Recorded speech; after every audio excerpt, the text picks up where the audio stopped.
Hey guys, it's Tasha with Big Gold Belt Media here at SDCC 2025, and I'm here with Vincent Martella. How are you? I'm great. It's been a fun day so far. I walked around the floor for a while, and I'm excited to be talking to you. Oh, awesome. Well, I'm really excited to be talking to you. I have to give you your flowers because you were on You are on Phineas and Ferb. I We am, finally yeah. got our season 5. Yeah. And you were on Everyone Hates Chris. Yes. Two big classics. How does that feel when someone tells you you've been on classics? It's awesome. It's really, really cool. I mean, it's nice doing any kind of art, I think, when people, enjoy the work that you've made.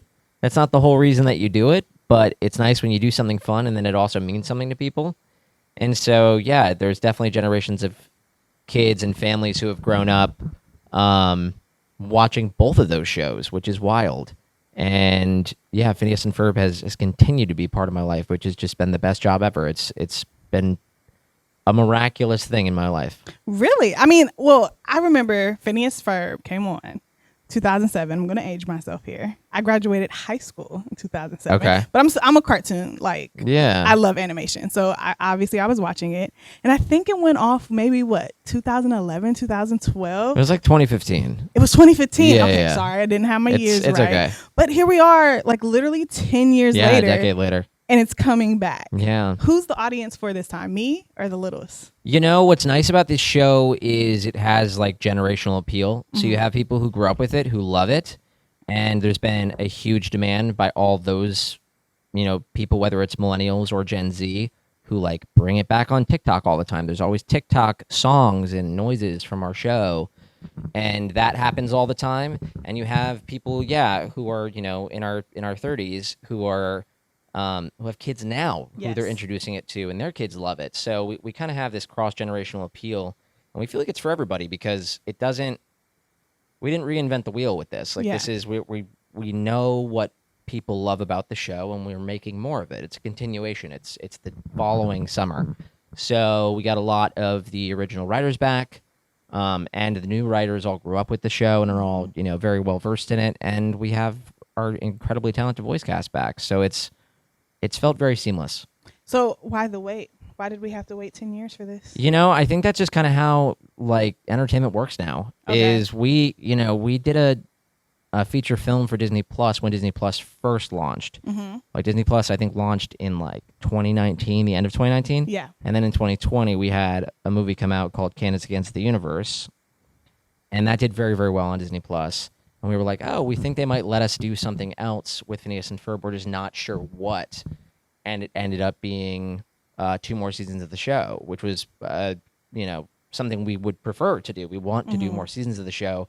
We feel like there is, and so does the audience, we feel like there's this kind of evergreen quality of the show where people go back and they rewatch these episodes, and that's reflected in the streaming numbers, is that it is always a really highly streamed show on Disney Plus. And so we're kind of hoping to be their version of The Simpsons or Family Guy or SpongeBob for Disney Plus and for Disney audiences, where people can just grow with it, and it can always be on, and it can always be reintroduced to new audiences.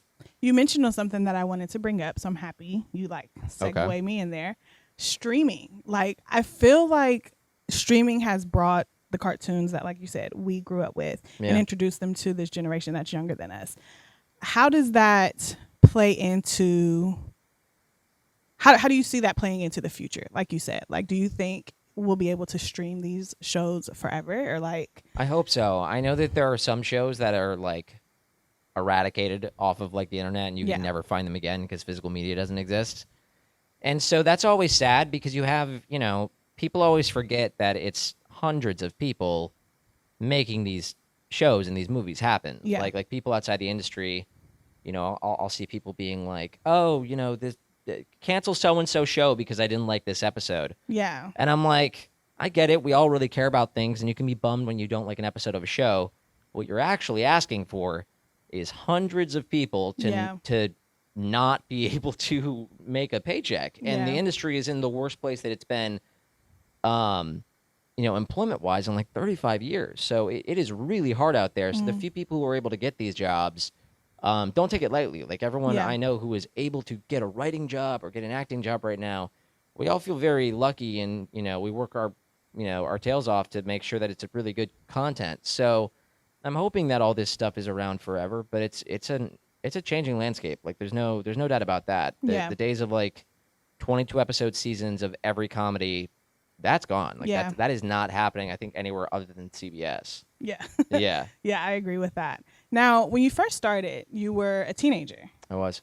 And now, like you said, we're in our 30s. We're not giving our age here, people, but we are in our 30s.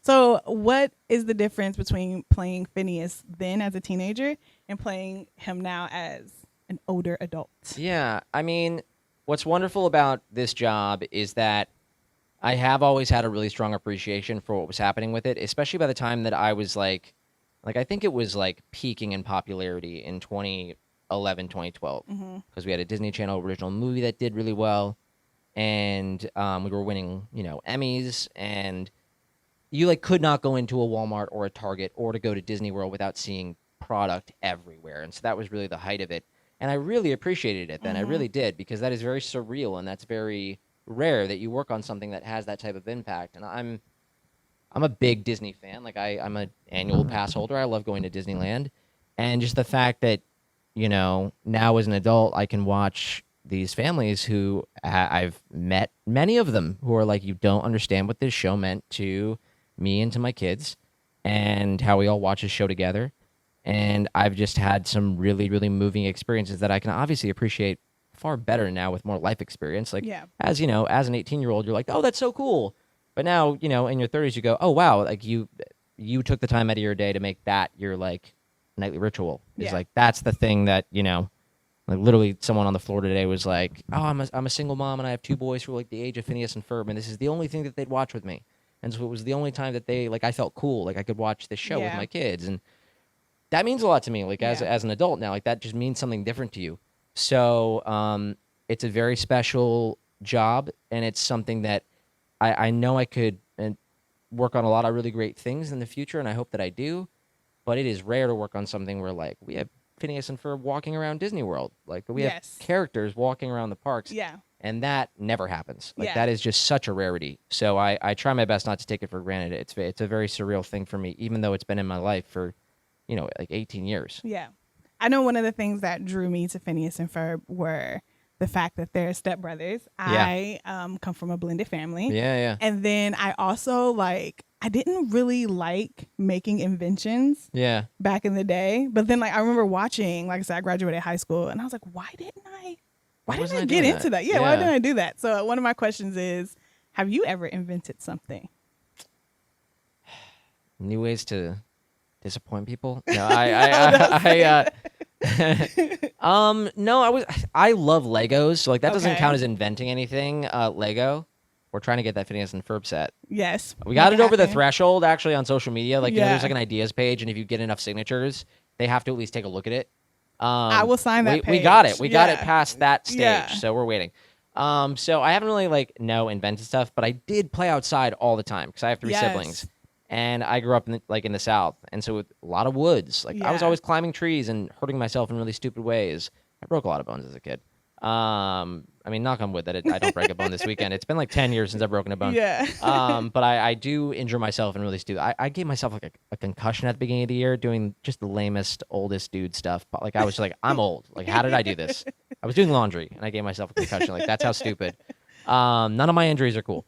But no, something that even when they pitched the show to me, when they talked to me about it as a teenager, is they wanted this show to inspire kids to use their imaginations and to go outside and to do things with their friends. And we thought that resonated with audiences in 2008. It could not be any more true in 2025. I mean, we literally we have an illiteracy epidemic. Kids don't have an attention span. Yeah. Sorry, kids. It's not. They're not going to understand what I'm saying anyways. It's not your fault. They're not going to understand any of these words. But it's even more of a thing now where it's to inspire kids to go out and use their imagination and do things. So we hope we evoke some of that, because I've definitely had people write to me on the internet and be like, I'm an engineer because of you. Yeah. And I'm like, that's crazy. Yeah. I'm not an actual engineer, so that's cool. Yeah. I'm a comedian. I'm a voice actor. But yeah, I was never a huge inventor myself. Yeah. Now, this is my last question, and hopefully I get a real answer. You said you had siblings. I do. who is the Candace in your siblings? Who's it? Yeah, probably my sister. Yeah, it's You probably actually really my sister. said it. She's the oldest. Yeah, she's the oldest, so it was probably her growing up. Yeah. And also the rest of us are boys. Like it's 3 boys, so like she just like had her hands full. Like it's not Yeah. even her fault. Yeah. Like it's just like there's 3 like boys destroying everything. So she really resonates with Yeah, Candace. I think so. I think so. And she's pretty tall. Like I'm like you can't tell because I'm sitting down. I probably look like I'm huge right now, but I'm pretty short, and she's like really tall. She's like 6 feet tall. And so there's like a nice, it's the same Phineas, to Candace, like age, or not age, but height discrepancy. Yeah. Yeah. Well, awesome. Thank you so much. Like I said, you've been such a part of my childhood. I watched Thank you. you. I appreciate that very much. It was just a pleasure to speak with you. Yeah, great talking to you. Thank you. Bye, guys.